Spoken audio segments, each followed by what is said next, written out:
This video is sponsored by the online learning community Skillshare. The first 1,000 people to use the link in the description will receive a 1-month free trial. It was Ava's first day of kindergarten. For the first time, she was surrounded by people her age that she didn't know. Up until this point, she always knew other children and adults from her parents and family introducing them to her. And up until this point, she had never really experienced or understood the concept of feeling alone.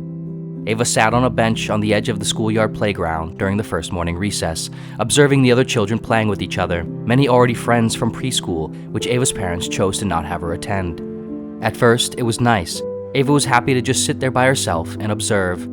But then, after a little while, a teacher walked up to Ava and said, "What are you doing over here by yourself, Ava? Go play with the other kids." "I don't know anyone, though," Ava responded matter-of-factly. "That's okay, just pick a group and say hi. It's better than being over here by yourself, right?" Ava sat there for a moment, and then a strange sensation that she had never felt before, of being separate, unnoticed, alone, began to set in. With the haphazard willingness only a 5-year-old is capable of, Ava got up and went over to a group of 4 girls playing by the swings and said, "Hi, I'm Ava." For the rest of the morning, Ava played with the girls on the swings in the jungle gym. Then, during the recess after lunch, she sat with the same 4 girls in the open field next to the playground. Then, the next day, she did the same, and then again the several days after that. By the end of the week, Ava found the 4 girls to be kind of annoying. She didn't relate to most of what they talked about and were interested in, but it wasn't horrible. It was fine. And Ava didn't want to spend her time during recess and lunch alone, and cliques had already started to form, so Ava just continued to spend the rest of the school year with the 4 girls. Several years later, in middle school, it became increasingly normal for kids Ava's age to regularly hang out outside of school, on the weekends and after school during the week. Ava soon found herself often being invited over other kids' houses, to the mall, and to sleepovers and parties. Around the same time, Ava began to develop a genuine interest in spending time outdoors and in nature. She especially loved running. Very few of her friends seemed to share the same level of interest in running or hiking outside of the school's track and cross-country meets though. Most of the time, her friends just wanted to sit around in a living room, or walk around a mall, or eventually, in high school, drive around and smoke weed, or go to parties and drink. Ava wasn't a particularly big fan of any of these things, but it wasn't horrible. It was fine. And Ava hated the feeling of being alone or excluded on weekends or after school, or worse, looking like a loner. So Ava just did what everyone else did, saying yes to nearly every invite and reaching out to her friends to schedule plans anytime she didn't already have them. During high school, Ava began dating her first boyfriend, Will. They started dating almost immediately after one of Ava's best friends began dating one of Will's friends and introduced them. A lot of Ava's friends were now dating and were much busier as a result. Oftentimes, when Ava tried to do something during the week with them, they would be busy with their boyfriends. And so, Ava hurried into a relationship of her own. She didn't have a lot in common with Will, and he was of a different intellectual interest, we can say, but it wasn't horrible. It was fine. It was nice showing up to parties with someone, and having double dates, and someone to be with when no one else was around. It lasted a little over a year until Will broke up with her, saying that he found Ava just too clingy and jealous to handle. Then came Kevin, then Chris, then Paul. A series of mediocre, not great but not terrible relationships, each lasting around a year or two, each separated by mere months of each other, each ending because of infidelity or incompatibility, or both. By the end of Ava's childhood and young adult life, she had rarely spent much time by herself. She rarely engaged in her own hobbies or interests, and she rarely focused on her own life. Now in adulthood, Ava's most recent long-term relationship with Paul ended after dedicating herself to it for 2 years. And now, most of Ava's friends were working full-time, most in serious relationships, some married and with families. And Ava too began working full-time herself. The world was suddenly busier. Her social life was suddenly quieter. For the first time, Ava was regularly alone. The weekends, if she was lucky, contained perhaps one social event. Her weeknights were typically quiet and isolated in her apartment. Her longtime fear and anxiety of being alone was now what she fell asleep next to every night and woke up next to every morning, what she sat across from at her kitchen table every day.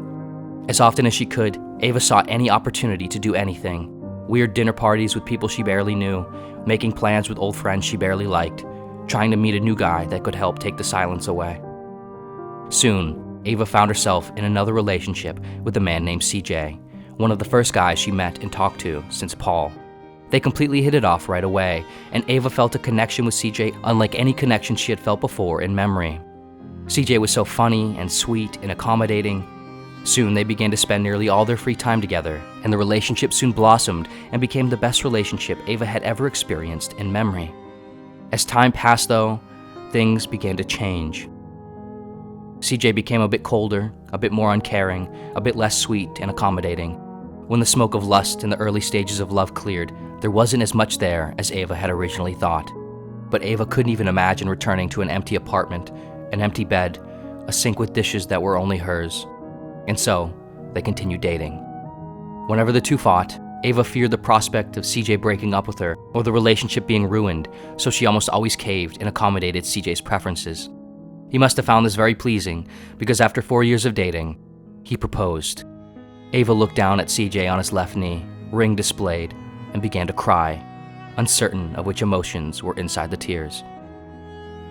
A year later, they were married. As more time passed, CJ's seeming indifference toward the relationship quietly slid into a state of inertia. Ava had never felt so alone in her entire life, but she grew accustomed to the coziness of mediocrity and banality. She never realized just how bad things were until 6 years into the marriage, CJ died, killed in a car accident caused by reckless driving. Ava cried for a while, but not long after, inside, she felt a deep, disquieting sense of relief. For a while, she didn't tell anyone about this feeling, until finally, during a session, she told her therapist, whom she had been seeing following around the time of CJ's death. "How could I possibly think that about someone I loved?" Ava revealed to the therapist. "My husband dies, and I feel relief." That's actually not necessarily that uncommon of a feeling in situations like these. Grieving and death and losing people is complicated, and it can involve all sorts of emotions and factors. Sometimes relief is one of them. A little bit of guilt is healthy, but too much in this case isn't going to help anyone or anything. What's important is we try to understand how we got here, the therapist replied. Ava sat quietly for a few moments. For a year, she had been going to therapy sessions and thinking about this. It was as if she had been slowly chiseling away at a lifetime's worth of stone that she built around her, and in this moment, she finally broke through it. Her eyes began to water. "My whole life, I've been so afraid of being alone. I just did anything and everything I could to not be. I never stopped to think about whether something was good or right. I never let things go or end when I knew they weren't. I don't even really know who I am when I'm not in the reflection of other people." She paused for another moment and fell back in the couch she was sitting on. "I should just stop trying. I shouldn't date anyone ever again. I'm done," Ava concluded. The therapist waited a moment. Then she said, "Well, we don't need the pendulum to completely swing the other way. Being alone isn't the goal. There's nothing wrong with wanting to not be alone, with seeking companionship and love, an active social life, and everything else. But how we look for and navigate through these things is what makes the difference. Being motivated by speed instead of accuracy, by fear rather than intention, that is what will create a life in which maybe you're not alone, but eventually there might not be much of you at all. You have to learn how to be alone first, and then you'll know how to not be. You're still young. There's plenty of time to get this right." A few weeks later, Ava was in her apartment, alone. She was doing some cleaning when one of her friends, whom she was still somewhat close with, texted her. The text read, "Ava, Zach and I are going to a little holiday party thing this weekend, and one of Zach's friends is looking for a +1. He asked if I had any friends that might be interested, and I figured I'd see if you were maybe interested in me introducing you to him and coming with us. He's a great guy. No pressure, of course. Either way, we should do something soon." Ava looked down at her phone screen. She thought for a moment. Then, she began to type.